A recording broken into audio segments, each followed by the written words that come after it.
Assalamualaikum warahmatullahi wabarakatuh. Halo semuanya, perkenalkan nama saya Dini Febrianti dari kelas 1A. Saya di sini akan menjelaskan tentang HPLC. Nah, apa sih HPLC itu?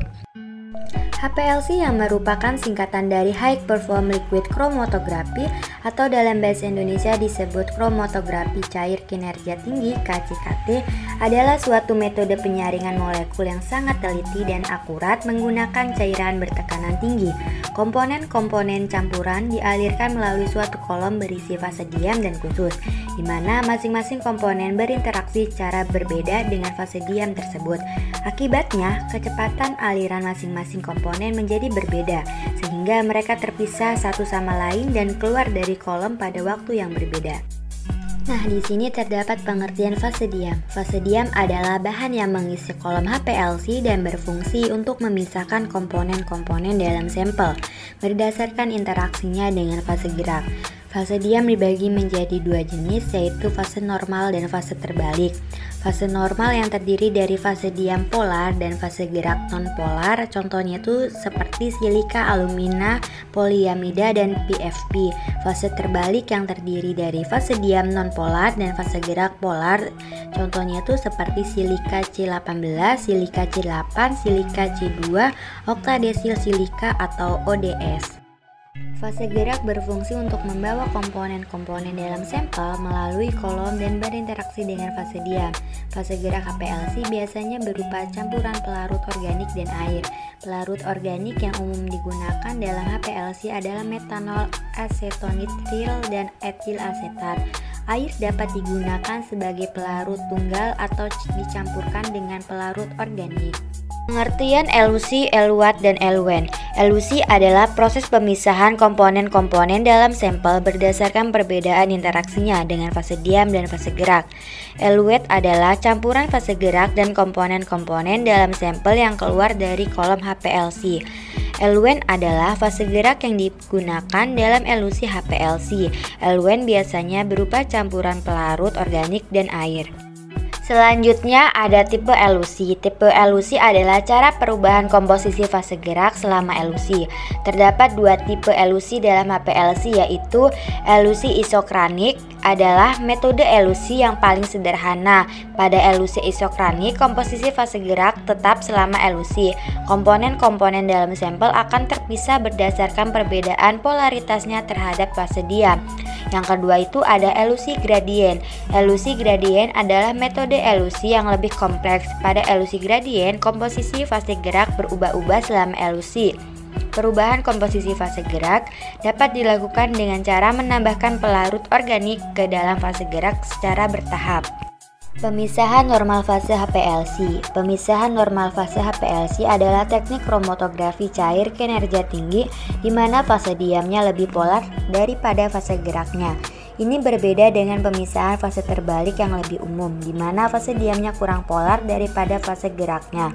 Fase diam yang umum digunakan dalam pemisahan normal fase meliputi silika, alumina, poliamida, selulosa. Fase gerak yang umum digunakan dalam pemisahan normal fase meliputi campuran pelarut nonpolar dan polar seperti heksana etanol, heksana isopropanol, atau diklorometana metanol. Di dalam alat instrumen HPLC juga terdapat waktu retensi. Nah, apa sih waktu retensi itu dan apa yang dimaksud waktu retensi rendah atau retensi tinggi itu? Dalam HPLC, waktu retensi adalah selang waktu yang diperlukan oleh suatu komponen sampel untuk elusi dari kolom HPLC. Waktu retensi diukur dari saat sampel disuntikkan ke dalam kolom hingga saat komponen tersebut terdeteksi oleh detektor. Waktu retensi yang tinggi menunjukkan bahwa komponen sampel tersebut tertahan lebih kuat pada fase diam dan elusi lebih lambat. Waktu retensi yang rendah menunjukkan bahwa komponen sampel tersebut tertahan lebih lama pada fase diam dan elusi lebih cepat. Tipe HPLC itu terdapat 4 macam. Yang pertama fase normal, yaitu fase diamnya bersifat polar dan fase geraknya bersifat non-polar. Yang kedua ada fase terbalik, yaitu fase diamnya bersifat nonpolar dan fase geraknya bersifat polar. Yang ketiga ada pertukaran ion. HPLC penukaran ion digunakan untuk memisahkan molekul berdasarkan muatannya. Dan yang terakhir ada pertukaran ukuran, digunakan untuk memisahkan molekul berdasarkan ukurannya. Faktor yang mempengaruhi HPLC itu yang pertama diameter dalam kolom. Jadi semakin kecil kolomnya semakin tinggi sensitivitasnya. Yang kedua ada tekanan pompa. Semakin tinggi tekanan pompanya itu semakin tinggi pula pemisahannya. Yang ketiga ada ukuran sampel dan yang terakhir ada polaritas sampel pelarut dan kolom suhu. Semakin tinggi suhu semakin tinggi pula pemisahannya.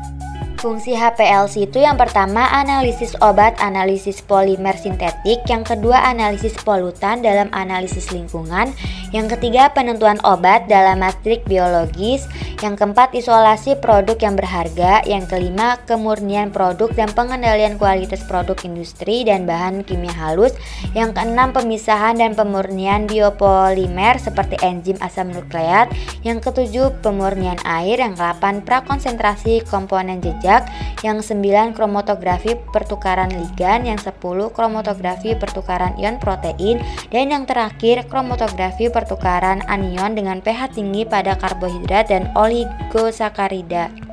Langkah-langkah pembacaan data HPLC. Yang pertama, identifikasi puncak-puncak. Yang kedua, penentuan waktu retensi. Waktu retensi setiap puncak diukur dari garis dasar kromatogram ke puncak-puncak.